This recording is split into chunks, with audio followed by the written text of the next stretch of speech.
Strengthening Faith 25.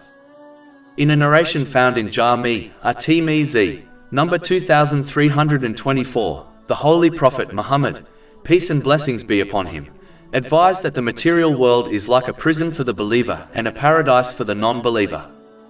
Muslims have been commanded to live by a specific code, namely, to fulfill the commands of Allah, the Exalted, refrain from His prohibitions, and face destiny with patience according to the traditions of the Holy Prophet Muhammad, peace and blessings be upon him.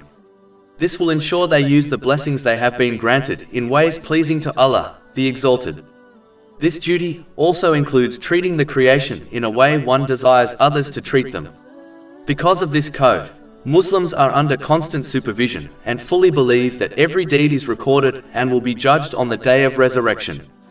Because of this fact, a Muslim rejects their evil and vain desires in order to please Allah, the Exalted. They continue in this way until they are released from this prison and reach the eternal bliss of the hereafter. On the other hand, a non-Muslim does not live by this code and instead indulges in their desires, so this world becomes like a paradise for them, whereby they use the blessings they have been granted in ways pleasing to themselves. But if they die in this state, the hereafter will become their eternal prison. Therefore, a Muslim should make their life easier by adhering to the rules of this world until they are released. But if they keep breaking them, they will only face one hardship after another, just like a prisoner faces hardship if they keep breaking the rules of their prison. But it is important to note, this does not mean a Muslim's life is bad. It only means they are constantly being observed and must live by a code in order to succeed. They must use their blessings in ways pleasing to Allah, the Exalted. The truth is that the one who obeys Allah, the Exalted, correctly will find peace of mind and body, even if outwardly they appear to be in a difficulty.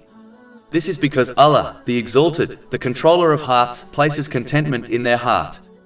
Chapter 16 An-Nahl, verse 97. Whoever does righteousness, whether male or female, while he is a believer, we will surely cause him to live a good life, and we will surely give them their reward in the hereafter according to the best of what they used to do. This is directly opposite to those who use the blessings they have been granted in ways pleasing to themselves. Those who outwardly appear to be enjoying the luxuries of the world but face anxiety, stress, depression, and suicidal thoughts as they have obtained no peace of mind or body.